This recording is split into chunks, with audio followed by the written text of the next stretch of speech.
Nous sommes le jeudi 30 mai, c'est la journée mondiale de la sclérose en plaques. Loïs Blaise a fait de sa maladie une véritable force. Aviateur, pilote, il vole autour du globe pour nous alerter sur les dérèglements climatiques. Il est notre invité. Bonsoir Loïc Blaise. Bonsoir. Soyez le bienvenu sur TV5 Monde. En 2012, on vous diagnostique une sclérose en plaques. Vous avez 34 ans. Les médecins vous disent alors que vous n'allez plus pouvoir revoler, plus pouvoir prendre les commandes d'un avion. Comment réagissez-vous à ce moment-là ?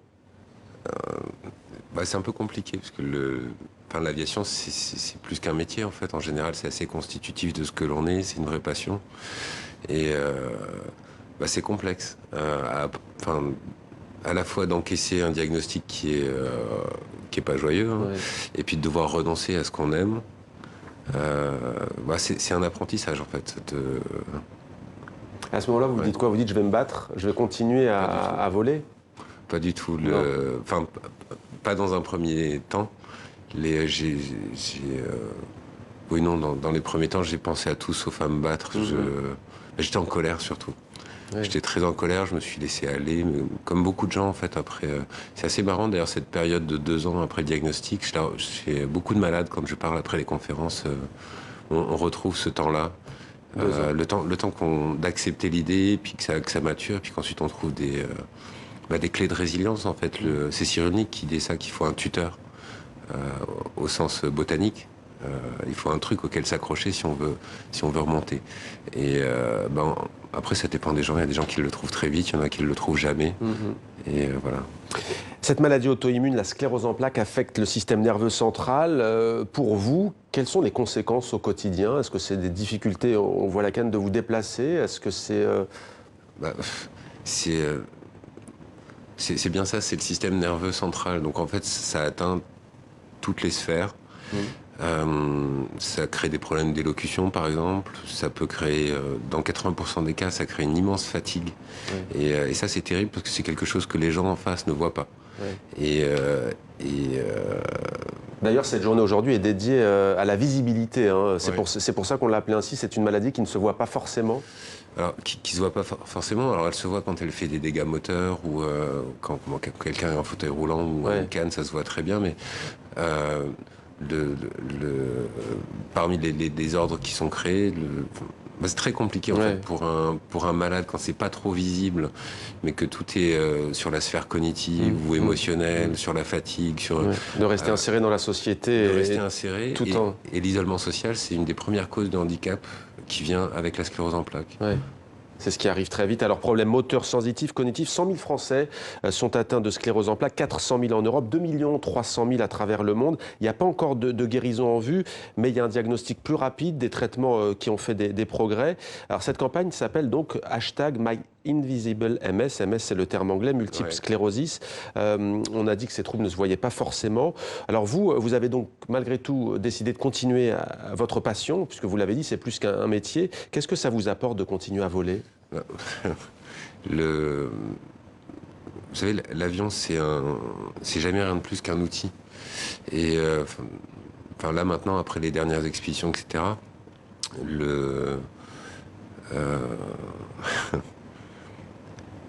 l'essentiel de ce que m'a apporté l'avion, en tout cas le fait de reprendre mon vol, c'était simplement de pouvoir influer sur mon destin. Et je crois que c'est fondamental. Et souvent, quand on rentre dans un processus thérapeutique, en tout cas au début, on est happé par l'hôpital, par les médecins, et on s'oublie soi, et on se laisse happer dans un système de soins, et on oublie de garder les commandes de sa vie, et il n'y a rien de pire. Il n'y a rien de pire, et vous allez décider donc de prendre votre envol, vous allez entamer un tour du monde, mais là vous allez d'une certaine manière déchanter pour d'autres raisons qui parfois vont vous paraître plus graves que votre maladie. C'est ça qui est très fort aussi dans votre témoignage. Racontez-nous. Oui,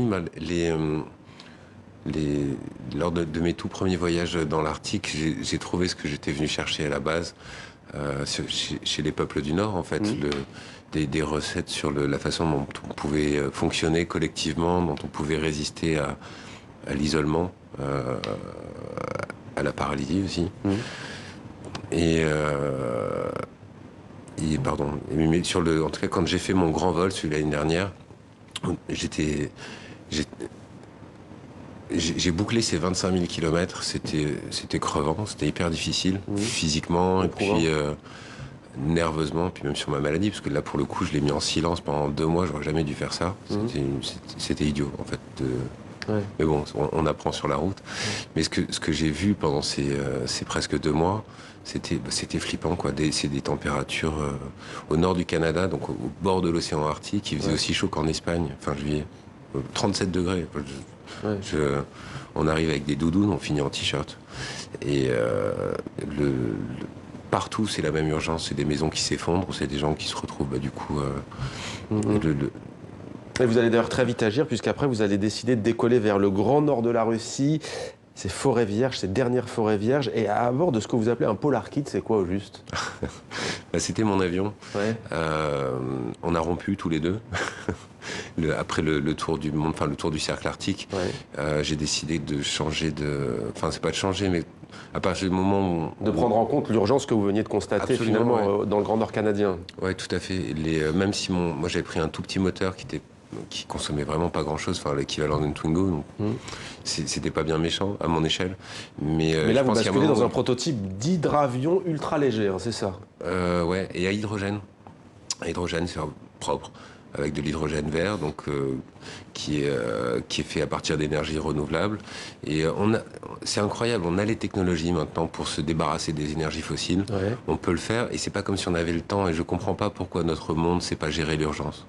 Et le truc, c'est qu'on a tout à y gagner. Et soit on traite des sujets comme le climat par la peur, et auquel cas ça fonctionne rarement, en fait, parce que ça paralyse les gens, ça leur fait dresser des murs. Bref. C'est le débat qu'il y a eu en France, notamment sur les prix des carburants. Absolument, mais ceci dit, là pour le coup, moi je pense que l'énergie n'est pas assez chère.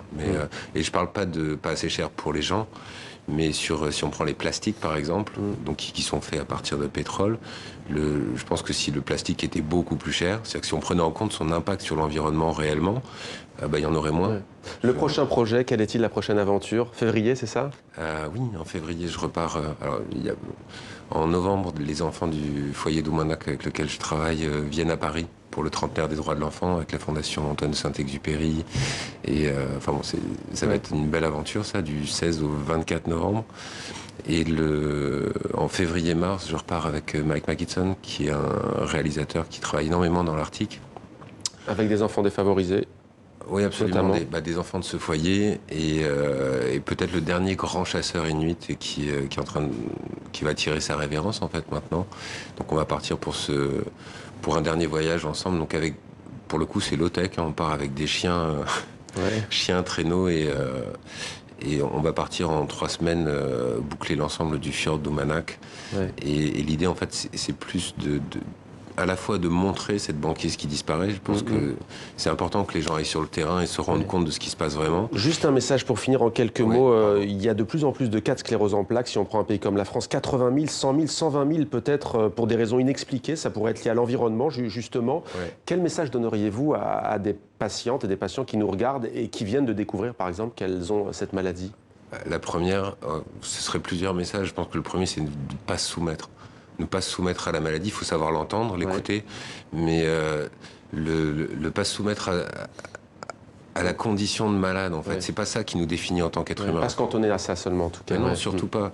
Et peut-être le deuxième conseil, c'est de prendre leur maladie, non pas leur maladie, mais cette problématique dans son ensemble et ne pas se contenter d'un traitement à l'hôpital, parce que c'est pas ça qui nous permet de continuer à aller de l'avant, c'est de communiquer avec les gens autour, c'est d'approcher ça de façon holistique. La qualité de ce qu'on mange, de ce qu'on avale, de ce qu'on respire, de ce qu'on écoute, de ce qu'on aime, et c'est toutes ces choses-là qu'on met dans son corps. Et profiter de la vie aussi. Merci.